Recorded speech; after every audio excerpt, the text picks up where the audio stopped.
வணக்கம். வாங்க இன்னைக்கு இன்ஸ்டன்ட்டா ஒரு அடை எப்படி செய்யறதுன்னு பார்க்கலாங்க. மாவே அரைக்காம டக்கு நம்ம வெளில போயிட்டு வந்தா கூட இந்த அடையை செஞ்சிடலாம். இது பார்த்தீங்கன்னா காலைல பிரேக்ஃபாஸ்ட்க்கும் நம்ம சாப்பிடலாம், நைட் டின்னருக்கும் சாப்பிடலாங்க. இது ரொம்ப ஹெல்த்தியான ஒரு அடை. நம்ம கோதுமை ரவை சேர்த்துக்கிறதுனால ரொம்ப கிறிஸ்பாவும் இருக்கும், சாப்பிட்றதுக்கு ரொம்ப டேஸ்டாவும் இருக்குங்க. அதே சமயத்துல நம்ம நிமிஷத்துலயும் இதை சீக்கிரமாவும் உடனடியா நினைச்ச உடனே செஞ்சிடலாம். இதை சாப்பிட்றதுக்கு பார்த்தீங்கன்னா கிட்டத்தட்ட தவளடை சாப்பிட்ற மாதிரி அந்த டேஸ்ட்ல இருக்குங்க. இப்போ அதுக்கு நான் கோதுமை ரவை எடுத்திருக்கேங்க. இது வந்து பன்சி ரவை அப்படின்னு போட்டிருக்கு. இது என்ன கோதுமைனா நம்ம நார்மலா கோதுமை மாவு அரைப்போம்லங்க, குண்டுல பஞ்சாப் கோதுமை அப்படின்னு கோதுமை குண்டா இருக்கும்ல, அந்த கோதுமையில செய்யற இந்த ரவைங்க. எல்லா டிபார்ட்மெண்டல் ஸ்டோர்லயும் கிடைக்குது.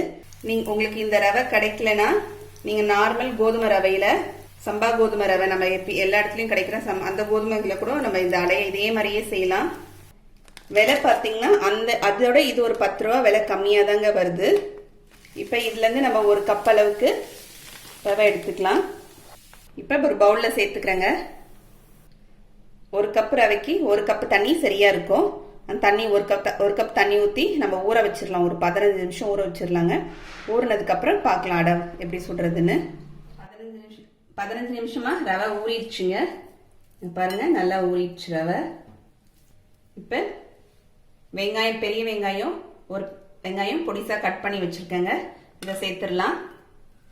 பொடிசா கட் பண்ண பச்சை மிளகாய் சேர்த்துக்கலாங்க. நம்ம காரத்துக்கு தகுந்த மாதிரி. பச்சை மிளகாய்க்கு பதில் சில்லி ஃபிளேக்ஸ் கூட காஞ்ச மிளகாவை வறுத்துட்டு பொடி பண்ணி கூட சேர்த்துக்கலாம். கருவேப்பிலை பொடிசா கட் பண்ணிருக்கேங்க. அடுத்தது இஞ்சி துருவலுங்க. ஒரு அரை ஸ்பூன் அளவுக்கு இஞ்சி துருவல் சேர்த்துக்கலாங்க. நான் எடுத்த ஒரு கப் ரவைக்கு 200 கிராம் ரவைங்க. அது அந்த அளவுக்கு ஒரு டேபிள் ஸ்பூன் அளவுக்கு கடலை மாவு, ஒரு 1/4 ஸ்பூன் அளவுக்கு மஞ்சத்தூளுங்க. இதுக்கு தேவையான அளவுக்கு உப்பு சேர்த்துக்கலாம். அரைப்பழம் எலுமிச்சை பழங்க. அடைக்கி கொஞ்சம் புளிப்பு சுவை இருந்தா நல்லா இருக்கும், அதனால கொஞ்சமா எலுமிச்சை பழம் சேர்த்துக்கிறேங்க. இப்ப மாவு கலந்துடலாங்க. இப்ப தண்ணி பத்தல, கொஞ்சம் தண்ணி சேர்த்துக்கலாம். இப்ப இந்த அடையில நமக்கு தேங்காய் துருவல் வேணும்னா கூட நம்ம சேர்த்துக்கலாங்க. ஒரு டேபிள் ஸ்பூன் அளவுக்கு தேங்காய் துருவல் சேர்த்தாலும் நல்லா இருக்கும். இப்ப மாவு கலந்தாச்சுங்க. கொஞ்சம் தண்ணி சேர்த்து இந்த கன்சிஸ்டன்சில இருந்துச்சுன்னா நமக்கு கரெக்டா இருக்கும். இப்ப அடை சுட்டுலாங்க. நம்ம ஸ்டவ்ல ஒரு இரும்பு தோசை கல் வச்சிருக்கேங்க. கல் நல்லா காஞ்சிருச்சு. இப்ப நம்ம கலந்து வச்சிருக்க மாவை இதுல ஊத்திடலாம். சக்கரை வியாதி இருக்கிறவங்களுக்கு கூட தினையும் கோதுமை ரவையில நம்ம உப்புமா, கஞ்சி இதை மாதிரி செஞ்சு கொடுக்கறதுக்கு இதை மாதிரி அடை சுட்டு கூட ஒரு நாளைக்கு கொடுக்கலாங்க. ரொம்ப சத்தானதாகவும் இருக்கும் உங்களுக்கு. அடை ஊத்திட்டு சுத்தி எண்ணெய் விட்டுக்கலாங்க.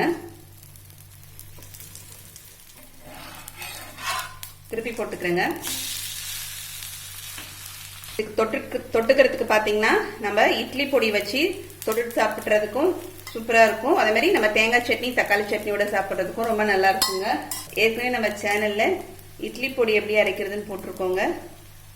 அடையை திருப்பிக்கலாங்க. திரும்பியும் நல்லா வெந்திருக்கு பாருங்க.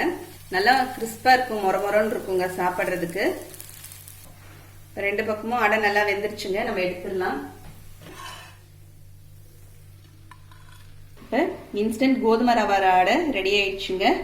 நீங்களும் இதை மாதிரி செஞ்சு பாருங்க. செஞ்சு பார்த்துட்டு எப்படின்னு கமெண்ட் பண்ணுங்க. இந்த வீடியோ பிடிச்சிருந்தா லைக் பண்ணுங்க, ஷேர் பண்ணுங்க, மறக்காம சப்ஸ்கிரைப் பண்ணுங்க. அடுத்த வீடியோல பார்க்கலாம். தேங்க்யூ.